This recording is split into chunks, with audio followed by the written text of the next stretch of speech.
Astaghfirullah. Assalamualaikum warahmatullahi wabarakatuh. Waalaikumsalam.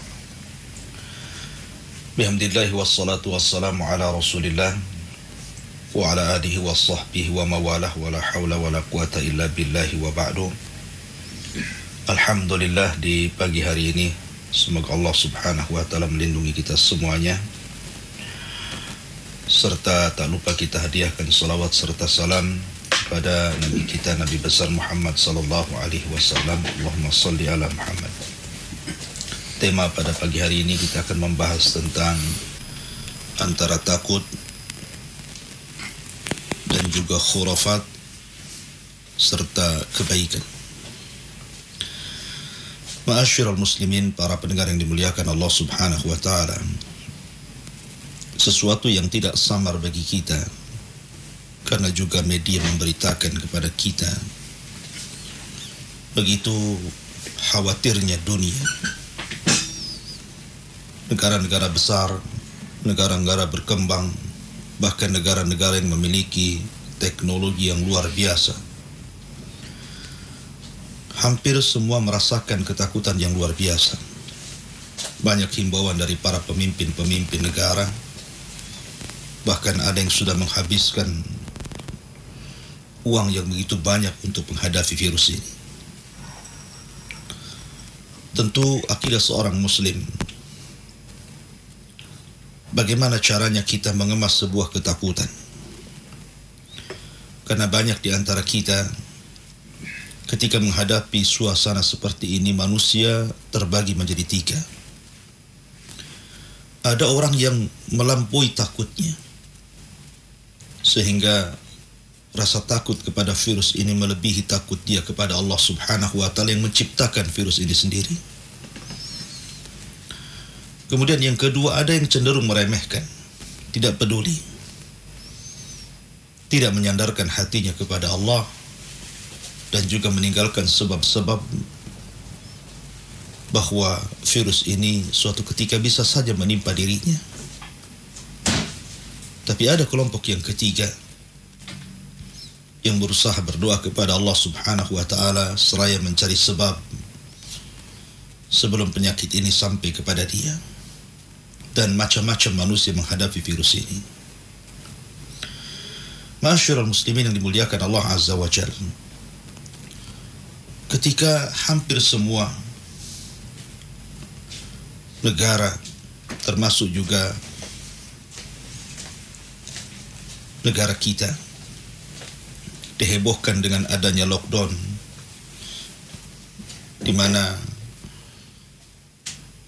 manusia dianjurkan untuk tidak banyak berkomunikasi, tinggal di rumah, dan tidak perlu keluar kalau tidak ada hajat. Sebenarnya program ini sudah ada dalam Islam.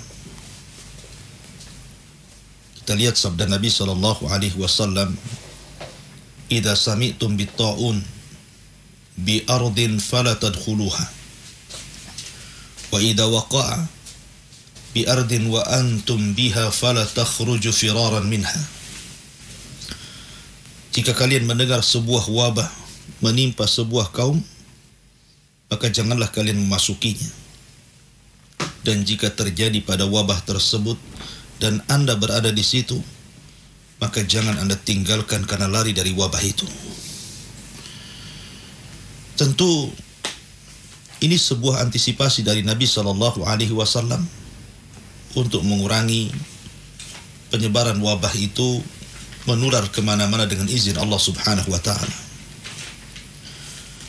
Bahkan Umar bin Khattab radhiyallahu anhu ketika berkuasa, dia sangat takjub dengan cara yang dilakukan oleh Amr bin As ketika itu. Saat wabah sudah banyak menimpa para sahabat, bahkan 3.000 jiwa para sahabat melayang, termasuk manusia terbaik ketika itu, Abu Ubaidah ibn al-Jarrah, Mu'ad bin Jabal, Bilal ibn Rabah, Abu Malik al-Ash'ari, Al-Miqdad ibn Aswad, dan yang lainnya. Kemudian Amr bin As mengatakan, "Ayyuhan nas, inna hadzal waja' idza waqa'a fa innama yasta'ilu isti'alan nar fatahassanu minhu fil jibal. Katanya Amr bin As, ketika itu posisi dia menggantikan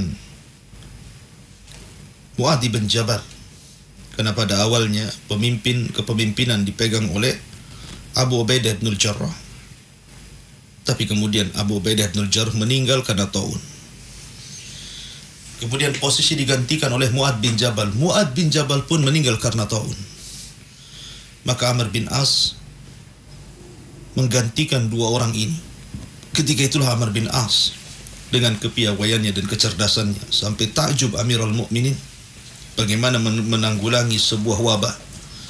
Katanya Amr bin As, wahai manusia, sesungguhnya penyakit ini apabila menimpa maka akan bekerja bagaikan bara api.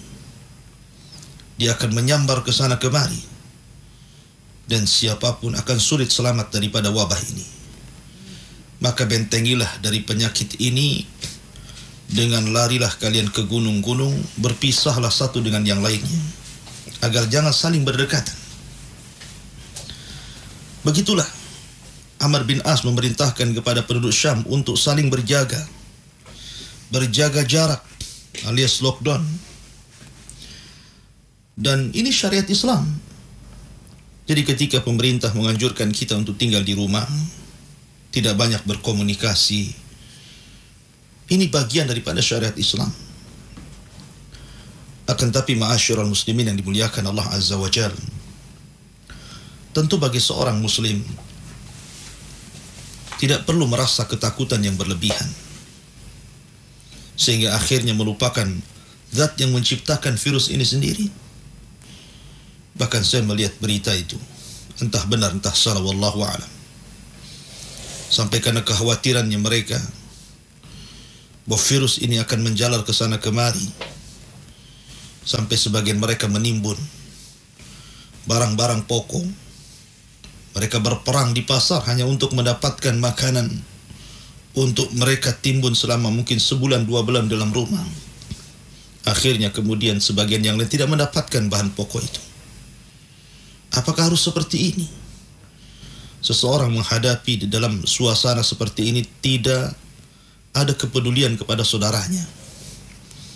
Padahal dalam sebuah hadis Nabi SAW, Nabi SAW bersabda ketika menyebutkan kebahagiaan seorang mukmin. Kata Nabi SAW, man asbaha minkum aminan fi sirbihi mu'afan fi jasadihi indahu qutu yaumihi faka'annama hizat lahu dunya. Dalam sebuah hadis Nabi SAW mengatakan, barang siapa yang di pagi harinya dia merasa aman dari wabah, aman dari penyakit karena Anda berada dalam rumah, sudah tidak takut lagi. Orang biasanya takut tuh kalau berada di luar, berada di kerumunan, berada di tengah-tengah manusia yang banyak. Tapi orang yang dalam rumah takut apa? Ya. Mu'afan fi jasadihi, dan dia merasa sehat dalam jasadnya, belum ada tanda-tanda terkena virus, badannya sehat, imunnya kuat. Indahu qutu yaumihi, dan dia ada makan yang dia bisa makan pada hari itu. Pada hari itu dia bisa makan. Tidak mesti kemudian meletakkan makanan sampai 1 bulan, 2 bulan, atau 1 tahun.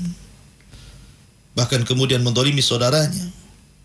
Harusnya saudaranya mendapatkan makanan itu, tetapi karena kezaliman Anda, terkadang Anda habiskan semuanya.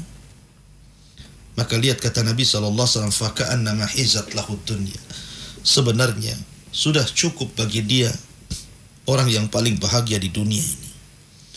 Yang penting di pagi hari ini Anda merasa aman, belum ada satu keluarga pun yang terkena virus, dan Anda juga sehat, keluarga juga sehat, dan apa yang dimakan ada pada hari ini, maka itu sudah cukup kata Nabi SAW. Jangan mikirkan besok, ataupun lusa, ataupun minggu depan, ataupun bulan depan. karena semua rezeki itu sudah dicatat oleh Allah Subhanahu wa taala. Ma'asyiral muslimin yang dimuliakan Allah Azza wa Jalla. Bahkan ada yang ketakutan berlebihan, bukan hanya sekadar mendolimi saudaranya, tapi sampai mempengaruhi tingkat akidahnya. Ada yang kemudian untuk menghilangkan wabah ini melakukan ritual-ritual kesyirikan, ritual-ritual yang tidak pernah dianjurkan dalam Islam, sehingga banyak orang-orang yang datang ke dukun, datang ke tempat-tempat paranormal, meminta benteng supaya tidak terkena virus ini, atau membuat acara-acara adat istiadat yang bertentangan dalam Islam. Ma'asyiral muslimin yang dimuliakan Allah Azza wa Jalla. Sesungguhnya ketika Allah Subhanahu wa taala mengirim virus ini agar kita mentauhidkan Allah, kembali kepada Allah, bukan justru makin jauh daripada Allah Azza wa Jalla, semakin menjauh daripada zat yang menciptakan virus itu sendiri. Bukankah Allah Subhanahu wa taala yang mengatakan, liyudhiqahum ba'dalladzi 'amilu la'allahum yarji'un. Allah sengaja menghantarkan sebuah wabah, sebuah ujian, sebuah bala agar mereka kembali kepada Allah Azza wa Jalla. Kalaupun harus takut, maka takutlah kepada zat yang menciptakan virus itu. Ma'asyiral muslimin yang dimuliakan Allah Azza wa Jalla. Lalu apa yang harus Anda lakukan selama Anda berada di rumah? Terkadang ada orang yang kemudian diberikan kesempatan oleh pemerintah kita ini supaya kita lebih banyak lagi tinggal di rumah, lebih kuat lagi fisiknya, karena tentu berbeda orang yang biasa bekerja dengan tiba-tiba kemudian dirumahkan. Ini kan kesempatan kita untuk mengembalikan imun kita, mengembalikan kesehatan kita, karena badan kita sudah tidak capek lagi. Ya, maka ini kesempatan kita untuk semakin mendekatkan diri kepada Allah Subhanahu wa taala. Buatlah jadwal di rumah-rumah kita. Jadwal membaca Al-Quran, jadwal berzikir, jadwal solat witir, jadwal solat qiyamul lail, jadwal solat duha. Ya, ajak keluarga. Ini kesempatan. Kapan lagi Anda kepala rumah tangga bisa diam diri di rumah, berkumpul dengan keluarganya? Ma'asyiral muslimin yang dimuliakan Allah Azza wa Jalla, dalam suasana takut seperti ini, Allah Subhanahu wa taala menggambarkan sebuah kisah di dalam Al-Qur'anul Karim tentang kisah Dzunun. Dzunun ini adalah nama lain daripada Nabi Yunus alaihi salatu wassalam, Yunus ibn Matta. Ketika Allah Subhanahu wa taala jelaskan di dalam Al-Qur'anul Karim, Allah Subhanahu wa taala berfirman, "Wa dhannun idh dhahaba mughadiban fadhanna an lan naqdira alayhi fanada fi dhulumati alla ilaha illa anta subhanak inni kuntu minadh dhalimin fastajabna lahu wa najjaynahu minal ghammi wa kadzalika nunjil mu'minin." Dan ingatlah ketika Dhunnun, Yunus alaihi salatu wassalam, dia pergi dari kaumnya dalam kondisi marah. Kemudian dia sangka bahwa Allah Subhanahu wa taala tidak mungkin untuk menakdirkan sesuatu. Maka tiba-tiba Allah Subhanahu wa taala menyeru pada kegelapan. Fanada, maka Yunus pun kemudian menyeru kepada Allah Subhanahu wa taala fi dhulumati, pada kegelapan, alla ilaha illa anta subhanak, bahwa di sana tidak ada sembahan yang berhak disembah kecuali Engkau, hai Rabb, subhanak, maha suci Engkau, inni kuntu minadh dhalimin, sungguh aku ini termasuk orang yang zalim. Fastajabna lahu wa najjaynahu minal gham, maka kami selamatkan dia, kami kabulkan doanya, kami selamatkan dia dari kegelapan. Begitulah kami menyelamatkan orang-orang yang beriman. Kita tahu bahwa Yunus ibn Matta diutus oleh Allah Subhanahu wa taala ke sebuah negeri yang namanya Nainawa. Negeri itu berada di Irak. Disitulah Yunus ibn Matta berdakwah kepada kaumnya bertahun-tahun. Tetapi Allah Subhanahu wa taala belum pun membukakan hati-hati orang-orang Nainawa, sehingga tidak ada satupun yang beriman kepada Allah Azza wa Jalla. Akhirnya Yunus ibn Matta kecewa berat, kemudian mengancam kepada kaumnya dan mengatakan, kalau kalian tidak beriman juga, maka sebelum 3 hari akan Allah timpakan kepada kalian azab yang sangat pedih. Maka Yunus pun kemudian pergi karena dia yakin Allah akan mengijabah doanya dan akan menimpakan azab kepada mereka. Rupanya setelah Yunus alaihi salatu wassalam pergi, azab itu tidak kunjung datang kepada mereka. Karena kaumnya Yunus alaihi salatu wassalam ketika mendengar ancaman dari Yunus alaihi salatu wassalam, mereka mulai sadar. Akhirnya sebagian besar mereka beriman kepada Allah Azza wa Jalla karena ketakutan. Dan itu tanpa diketahui Yunus, karena Yunus ketika itu sudah pergi. Inilah yang menjadikan kenapa kaum Yunus tidak jadi diazab oleh Allah Subhanahu wa taala, karena mereka kembali kepada Allah. Ini pelajaran. Allah Subhanahu wa taala menarik lagi azabnya karena mereka kembali kepada Allah Subhanahu wa taala. Itulah maksud liyudhiqahum ba'dalladzi 'amilu la'allahum yarji'un, agar mereka kembali. Karena setelah mereka kembali kepada Allah Azza wa Jalla, yang tadinya syirik kemudian bertauhid, yang tadinya menyimpang dari sunnah kemudian menjadi ahli sunnah, yang tadinya dia maksiat kembali kepada ketaatan kepada Allah Azza wa Jalla, yang tadinya ragu-ragu dengan Allah, dia yakin dengan Allah Azza wa Jalla, maka Allah Subhanahu wa taala menarik lagi azabnya dan Yunus tidak tahu. Akhirnya kemudian Yunus alaihi salatu wassalam diuji oleh Allah Azza wa Jalla karena dia pergi meninggalkan kaumnya sebelum ada izin dari Allah Subhanahu wa taala. Ketika berada di atas perahu, tiba-tiba perahu itu berhenti mendadak di tengah lautan tanpa ada sebab.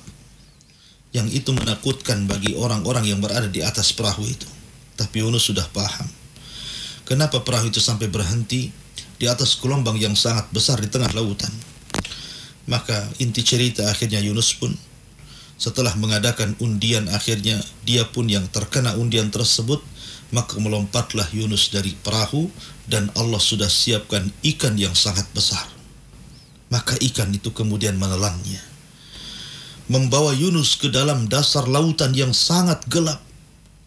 3 kegelapan di alam Yunus alaihi salatu wassalam. Gelap dalam lautan, gelap di perut ikan, dan gelap di tengah malam. Akhirnya Yunus alaihi salatu wassalam hanya berzikir kepada Allah, berdoa kepada Allah Subhanahu wa ta'ala, la ilaha illa anta subhanaka inni kuntu minadh dhalimin. Tidak ada sesembahan yang berhak disembah kecuali Engkau ya Rabb. Maha suci Engkau ya Rabb, sesungguhnya aku ini termasuk orang-orang yang zalim. Maka sebagaimana Yunus alaihi salatu wassalam mengalami ketakutan, kegelapan di dalam perut ikan, itu pula yang kita alami hari ini. Kita mengalami ketakutan yang luar biasa. Kita khawatir kalau kita terkena virus itu. Kita khawatir kalau keluarga kita terkena virus itu. Kita khawatir kalau antara anggota keluarga kita terkena virus itu.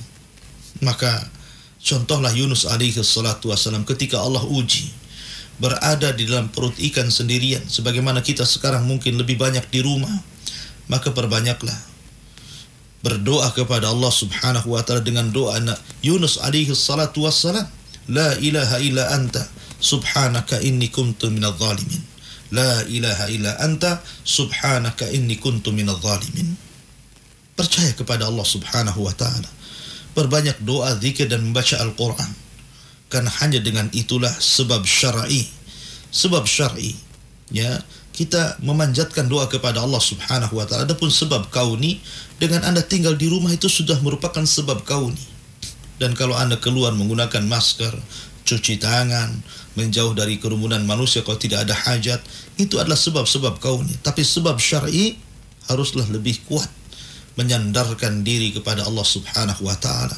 Karena itulah disebut dengan tawakal namanya. Tawakal itu menyandarkan diri kepada Allah Azza wa Jalla. Karena ada seseorang itu, mereka hanya mengambil sebab saja. Mereka soal kebersihan nomor 1, soal masker nomor 1, soal cuci tangan nomor 1, menjauh dari manusia nomor 1.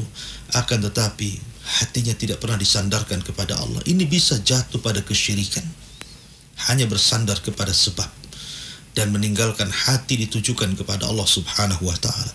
Maka tawakal tidak bisa kemudian seseorang meninggalkan i'timadu qalbi ala Allah, menyandarkan hati kepada Allah. Justru ini yang pertama kali kita sandarkan hati kita kepada Allah Subhanahu wa ta'ala, baru kemudian badlul asbab, mencari sebab. Tetapi Jangan pula kemudian dibalik. Dia hilangkan sebab. Dia seolah-olah tidak takut kecuali kepada Allah. Karena ada sebagian jamaah yang kemudian merasa bahwa dia akan mampu menghadapi corona. Bahkan menganjurkan jamaahnya, kalau ada corona menimpa di sebuah tempat, jangan kalian takut. Datangilah corona itu. Nanti corona itu akan hilang. Karena kita tidak takut kecuali kepada Allah Subhanahu wa ta'ala. Siapa Anda? Ma'asyiral muslimin. Nabi SAW yang melarang apabila tertimpa sebuah penyakit wabah di sebuah tempat, kita dilarang mendatanginya. Kenapa Anda katakan suruh mendatanginya? Ya. Nabi yang mengatakan, ya, dan ini bentuk lockdown dari Nabi SAW supaya penyebaran virusnya itu tidak kesana kemari. Dan itu pula yang tadi saya katakan, nasihat daripada Amr bin As, dan itu berhasil. Akhirnya wabah itu diangkat dari negeri Syam yang sudah memakan korban bukan hanya ratusan bahkan ribuan jiwa para sahabat Nabi SAW. Maka terlalu menyandarkan kepada Allah dan meninggalkan sebab juga salah. Terlalu menyandarkan kepada sebab dan meninggalkan sandaran hati kepada Allah juga salah. Maka tawakal itu harus dari dua arah. Pertama, betul-betul kita serahkan hati ini kepada Allah Azza wa Jal. Kullan yusibana illa ma kataballahu lana. Katakan bahwa tidaklah menimpa sebuah musibah kecuali sudah dicatat. Percaya dengan takdir Allah Subhanahu wa ta'ala. Insya Allah lambat laun virus ini pasti akan diangkat oleh Allah. Tidak mungkin diangkat. Karena ini adalah sunan kauniyah. Memang Allah Subhanahu wa ta'ala hendak menguji hamba-hambanya. Bukankah Allah yang mengatakan watilkal ayam nudawiluha bainan nas, bahwa hari-hari itu berputar kepada manusia, terkadang senang, terkadang sedih, terkadang berkumpul, terkadang berpisah, terkadang seseorang itu kemudian sakit, terkadang sehat. Begitulah, ya. Begitulah dunia. Watilkal ayam, hari-hari itu nudawiluha bainan nas, kami akan putarkan kepada manusia. Lambat laun insyaallah virus ini akan diangkat oleh Allah Subhanahu wa ta'ala. Berdoa saja kepada Allah Subhanahu wa ta'ala. Ma'asyiral muslimin, para pendengar yang dimuliakan Allah Subhanahu wa ta'ala. Kemudian kita mendengar isu di luar bahwa yang membuat virus ini adalah Illuminati. Mereka yang menciptakannya katanya. Dan mereka sudah merancangnya. Dan kita sudah tahu semua bahwa Illuminati ataupun Freemasonry katanya punya program 2022 yang menghendaki bahwa jumlah populasi manusia di muka bumi ini hanya 500 juta saja. Tidak lebih daripada itu. Artinya sepertiga dunia mau dimusnahkan. Kemudian muncul isu-isu bahwa virus ini diciptakan dari syaitan, dikirim oleh jin-jin yang jahat.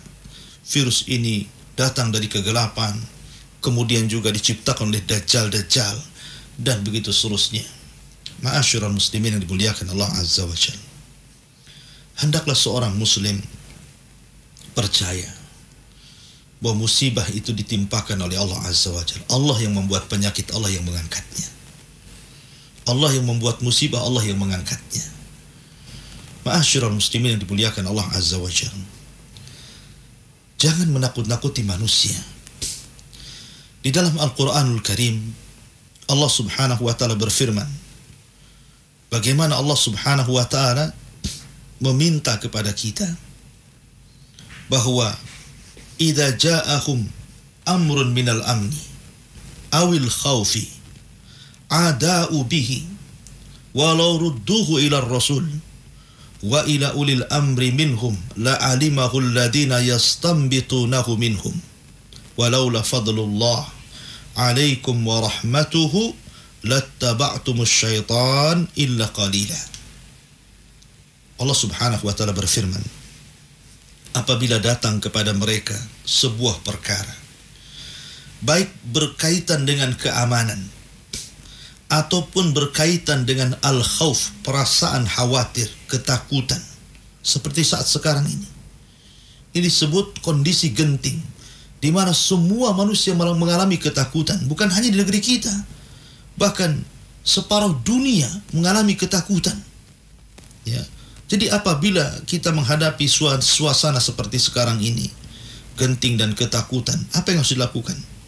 Allah yang mengatakan, apabila datang perkara kepada kalian dari perkara-perkara keamanan ataupun perkara-perkara ketakutan, ada'u bihi, ada sebagian manusia yang kemudian mereka menyebar berita, menyebar hoax, menyebar ketakutan di atas ketakutan, membuat kekhawatiran-kekhawatiran yang akhirnya orang-orang yang menerima berita itu, yang kurang tawakal kepada Allah, kurang akidah, kurang ilmu, mengalami syok luar biasa. Seolah-olah berita itu apa benar, apa salah. Berita itu seolah-olah menghantui mereka setiap malam, sehingga akhirnya sebagian mereka meninggalkan syariat Allah Azza wa Jalla. Mereka pasrah saja apa yang akan terjadi. Padahal Allah katakan, walau rudduhu ila rasul, kalaulah mereka mengembalikan berita-berita itu kepada Rasul, atau wa ilal ulil amri minhum, atau kepada ulil amri, kepada orang-orang yang memang bidangnya di situ, kepada para ulama, bertanya kepada para ulama, ya, ataupun bertanya kepada ahlinya, para dokter, para ahli-ahli kesehatan, ya, tanya kepada mereka, sebenarnya virus corona ini dari mana? Kemudian kenapa bisa muncul? Kenapa ada virus? Kenapa muncul virus COVID-19? Tanya kepada mereka pakarnya. Bukan Allah yang mengatakan fas'alu ahla dzikri in kuntum la ta'lamun. Tanya kepada pakarnya. Dan pakar masalah penyakit ya mereka para dokter. Mereka para dokter. Mungkin ustadz itu hanya bisa memandang dari segi syar'inya menghadapi sebuah musibah ataupun wabah. Tapi yang paham tentang virus ini adalah mereka para dokter. Ya, maka tanya kepada mereka. Sebab Allah mengatakan, kalau seandainya perkara-perkara ini dikembalikan kepada ahlinya, satu sisi dari pandangan agama ditanyakan kepada para ulama yang berkompeten di sini, dan kemudian juga kalau memang ini masalah virus berkaitan dengan masalah kesehatan, penyebaran dan begitu seterusnya, tanya kepada para dokter. Karena Allah mengatakan, kalau memang itu sudah ditanyakan, la alimahul ladina yastambitunahu minhum, tentu akan ada jalan keluarnya. Akan ada jalan keluarnya. Manusia sudah tidak mungkin ketakutan lagi, karena tahu masalahnya. Orang yang ketakutan itu kan karena tidak tahu masalahnya. Kemudian datang berita hoax di sana kemari. Bahkan terkadang dilebih-lebihkan. Beritanya 1 jengkal tetapi sampai kepada kita terkadang 1 kilo. La haula wa la quwata illa billah. Sehingga Allah mengatakan, walaula fadlullahi alaikum, kalau bukan karena karunia Allah kepada kalian, wa rahmat, dan juga rahmatnya, lattaba'tumus syaitan, tentu kalian akan mengikuti syaitan. Mengikuti syaitan illa qalila, kecuali sedikit. Akan membuat kegaduhan yang berlebihan, menambah musibah di atas musibah. Ingat Allah mengatakan, ya ayyuhalladzina amanu taqullaha wa kunu ma'as sadiqin. Wahai orang-orang yang beriman, bertakwalah kepada Allah, bergabunglah dengan orang-orang yang jujur. Karena Rasul yang mengatakan, kafa bil mar'i isman an yuhadditsa bikulli ma sami. Cukuplah seseorang itu dikatakan melakukan perbuatan dosa ketika dia menceritakan apa yang didengarnya.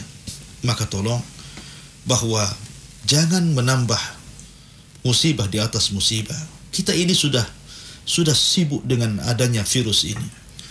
Pemerintah sudah sibuk bagaimana menanggulangi virus ini.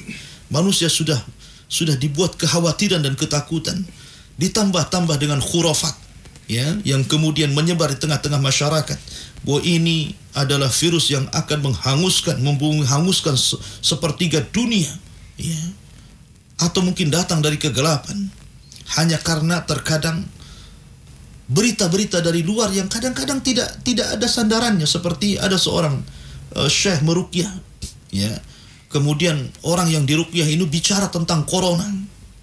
Katanya corona itu adalah datang dari kegelapan, syaitan yang membawanya, ya, sengaja ditebar ke sana kemari. Ma'asyiral muslimin, kita punya Allah Subhanahu wa taala. Kita punya Rasul. Kita punya Al-Quran dan Sunnah. Kita punya para ulama.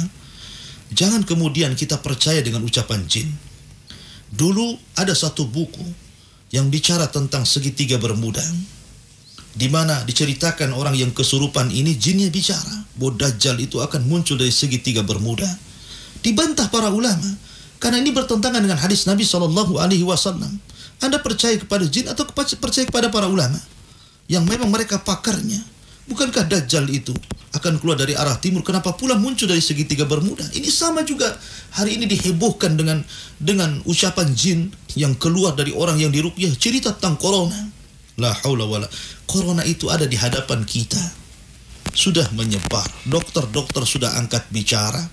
Semua kesehatan sudah angkat bicara bahwa ini wabah murni, wabah yang memang datang dari Allah sedang menguji kita ya dengan adanya wabah ini. Dan para dokter sudah berusaha untuk sebaik mungkin mereka mencari obatnya, mencari vaksinnya, mencari macam-macamnya. Jangan kemudian disibukkan lagi dengan perkara-perkara khurafat yang kemudian menambah ketakutan di atas ketakutan. Kalau orang yang beragama, berakidah, insya Allah tidak mungkin bergeming. Karena ini adalah musibah datang dari Allah. Kita hanya berharap musibahnya diangkat oleh Allah Azza wa Jalla. Tetapi bagi orang yang kemudian tidak memiliki akidah, ini membahayakan mereka. Ma'asyiral muslimin yang dimuliakan Allah Azza wa Jalla. Kemudian yang terakhir, bahwa Allah Subhanahu wa Ta'ala tidaklah menciptakan sebuah keburukan itu 100%. Sebagaimana kaidah yang disebutkan oleh Al-Imam Ibnul Qayyim rahimahullah ta'ala, ma khalaqallahu syarral mahd, wa Allah Subhanahu wa Ta'ala tidak pernah menciptakan keburukan itu 100%, tidak. Di balik keburukan ini ada kebaikannya. Di balik virus corona ini tetap masih ada kebaikannya. Yang sering saya ulang-ulang, alhamdulillah, dengan adanya virus ini terkadang mungkin kita keluarga yang jarang berkumpul. Kadang-kadang entah orang tua itu pergi pagi pulang malam. Tapi sekarang Allah kumpulkan, Anda bisa berkumpul dengan keluarga. Anda bisa berkumpul dengan anak istri Anda di rumah selama 14 hari gitu kan. Maka ini gunakan untuk silaturahim, merekatkan hubungan antar keluarga. Kemudian yang kedua, mudah-mudahan virus ini menebalkan akidah kita kepada Allah Azza wa Jalla, menambah tauhid kita kepada Allah Azza wa Jalla, bahwa di sana ada zat yang jauh lebih kuat dibandingkan peralatan canggih manusia. Secanggih apapun manusia tidak bisa melawan satu wabah yang Allah kirimkan kepada kita berupa virus. Dari sini menunjukkan bahwa Allah itu maha kuasa, maha mampu untuk mengirimkan dan mengadab siapapun sesuai dengan kehendaknya.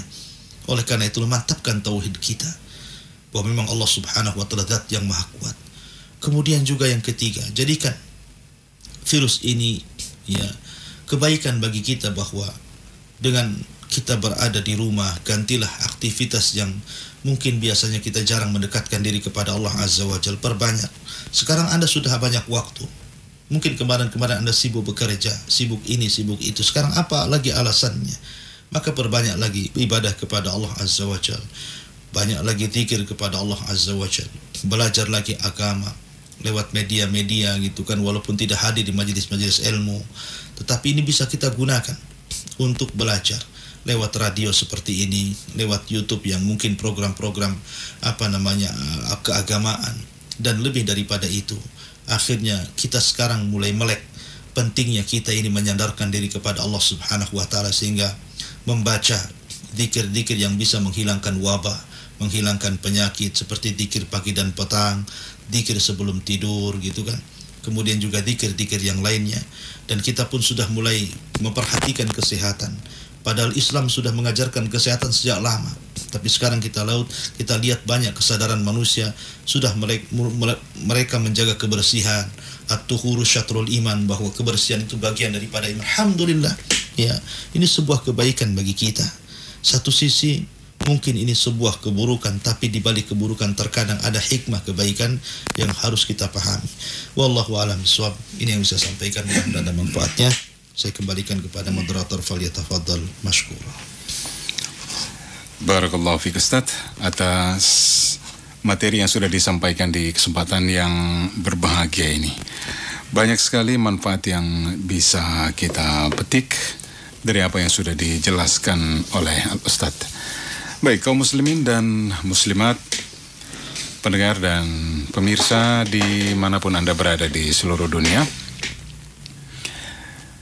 kita masih punya waktu dan Anda masih punya kesempatan untuk bertanya kepada Ustadz, baik melalui telepon atau juga bisa bertanya melalui SMS dan WhatsApp. Anda bisa menghubungi kami di 0811 777 0106 atau juga bisa ke 081 808 108 106. Baik Ustadz, dari Umu Indri di Singapura. Jika menganggap bahwa wabah penyakit itu dari syaitan, apakah itu adalah kesyirikan yang besar, Ustadz? Mohon pencerahannya. Alhamdulillah.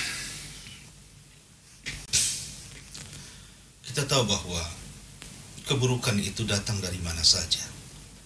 Bukankah Allah yang mengatakan qul a'udzu birabbil falaq min syarri ma khalaq wa min syarri ghasiqin idza waqab wa min syarri nafathati fil 'uqad wa min syarri hasidin idza hasad. Keburukan dari luar itu, pertama memang Allah Subhanahu wa ta'ala ciptakan keburukan itu. Karena ketika Allah menciptakan makhluk itu ada yang baik, ada yang buruk. Sama manusia juga sama, ada yang baik, ada yang buruk. Makanan juga ada yang boleh dimakan, ada yang tidak boleh dimakan. Hewan juga sama, ada yang beracun, ada yang tidak beracun. Ada yang halal, ada yang haram gitu kan. Ya. Ataupun Allah juga menciptakan keburukan itu terkadang dari syaitan. Memang betul. Ya, ghasiq idza waqab. Kegelapan apabila menutup siang. Maksudnya kegelapan yang datang dari syaitan. Karena kekuatan syaitan itu menguat di tengah malam dan melemah di siang hari. Makanya Musa ketika berduel dengan tukang sihir Fir'aun itu di waktu duha. Karena tahu kekuatannya melemah. Termasuk juga orang yang menyihir. Keburukan itu sudah datang dari tukang sihir. Ataupun dari orang yang hasad. Tapi kemudian kalau seandainya dipastikan bahwa virus itu memang dihantar oleh syaitan, maka tentu ini berlebihan. Karena dokter-dokter sudah angkat bicara. Ini penyakit di depan mata dan sudah disaksikan banyak orang meninggal dunia. Ya. Maka kalau seandainya seorang kemudian sangat meyakini bahwa ini dihantar dari syaitan, Anda perlu dalil. Syaitan itu gaib. Jin-jin itu tidak bisa dilihat. Ya. Kalau hanya sekedar cocok logi dalam bahasanya, mungkin hanya sekedar prediksi-prediksi, ya prediksi-prediksi bisa salah bisa benar. Tapi kalau seandainya dipastikan bahwa ini datang dari mereka, maka tentu bisa terjerumus kepada kesyirikan juga, karena tidak percaya bahwa musibah ini datang dari Allah dan Allah juga yang akan mengangkatnya. Musibah ini datang dari Allah Azza wa Jalla. Karena wabah seperti ini bukan hanya terjadi hari ini saja. Sudah terulang-ulang. Sejak zaman dahulu, sejak zaman Bani Israel, sudah ada wabah taun. Di zaman Nabi sudah ada di Yathrib, namanya Huma Yathrib. Di zaman Umar bin Khattab juga terulang masalah taun. Bahkan di negeri kita juga sebelum ada COVID-19 ini sudah ada SARS, MARS, ataupun flu burung gitu kan, atau penyakit macam-macam sudah ada sebelumnya. Ya. Sehingga tidak bisa kalau umpamanya 100% kita katakan ini datang dari setan dan begitu. Ya, keburukan datang dari setan dan hawa nafsu.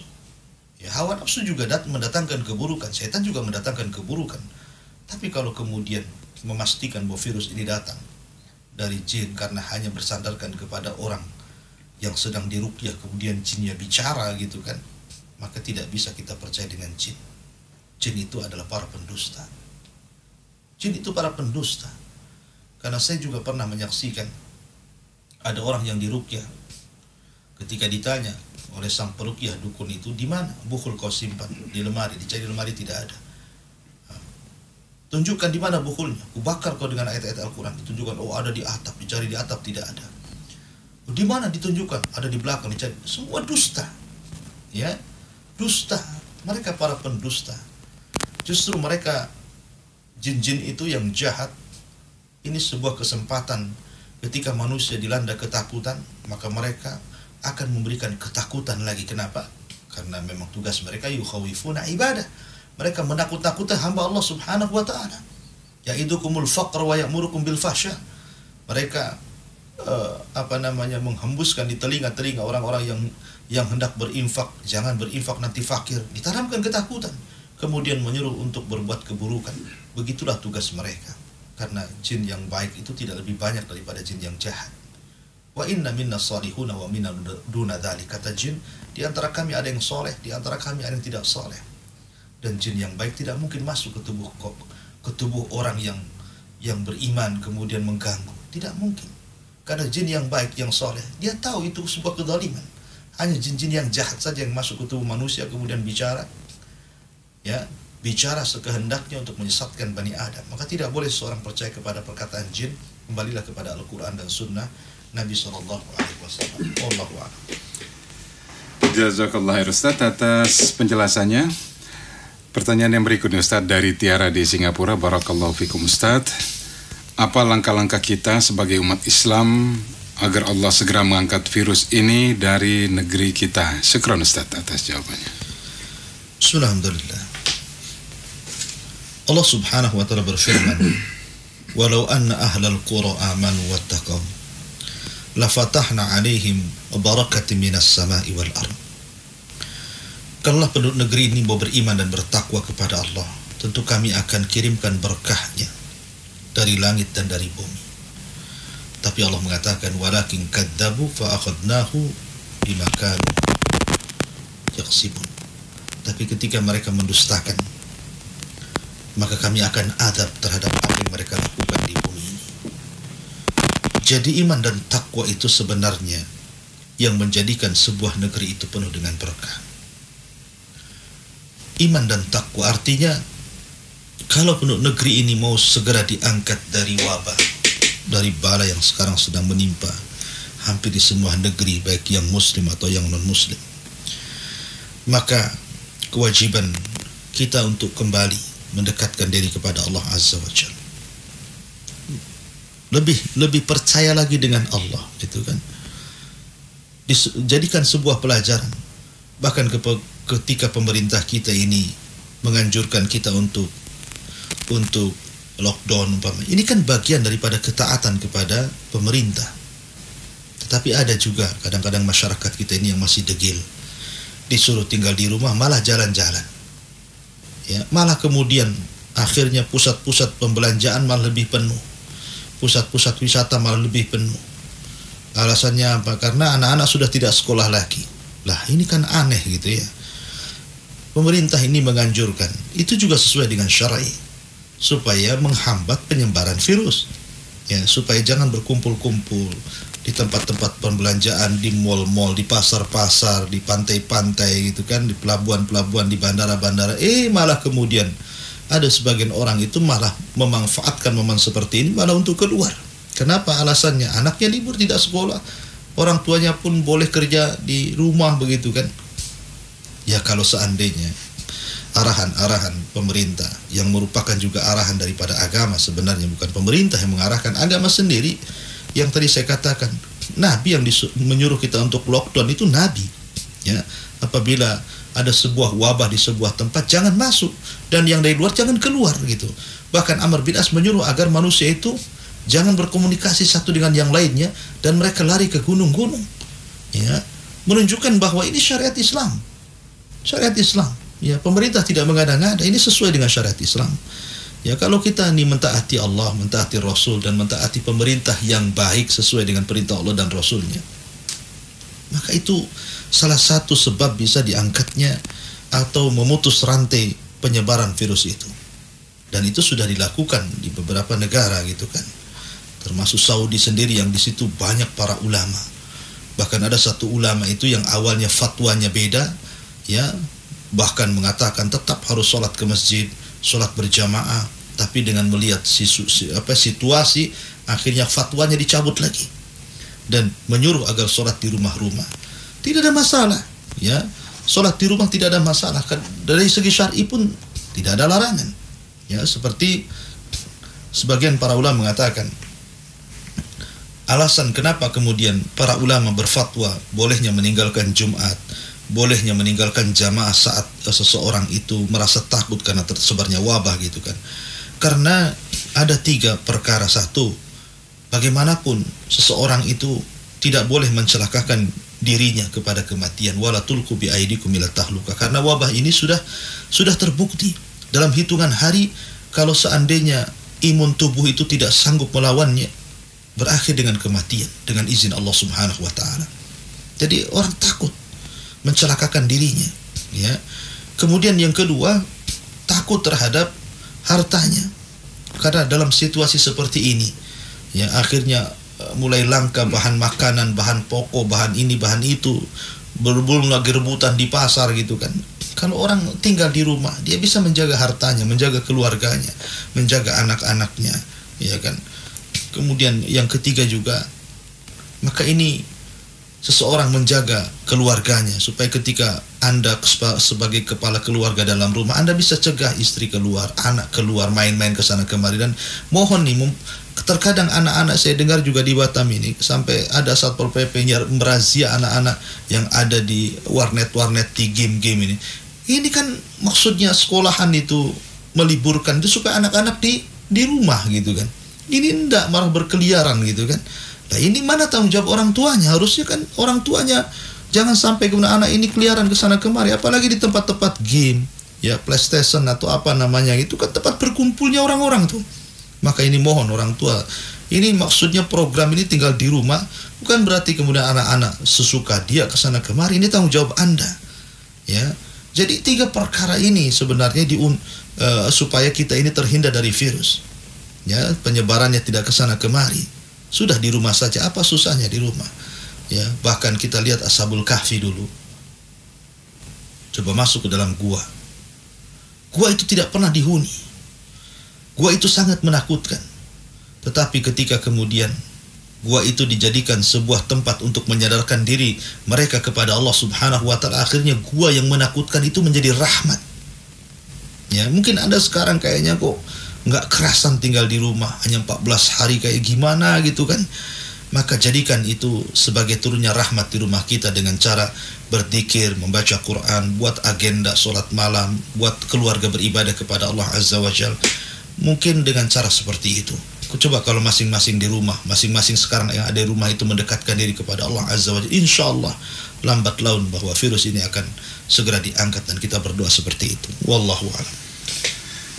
Jazakallah Ustaz atas penjelasannya. Baik Ustaz, satu pertanyaan terakhir Ustaz dari Ibu Maryam di Singapura. Bismillah, Assalamualaikum warahmatullahi wabarakatuh. Waalaikumsalam.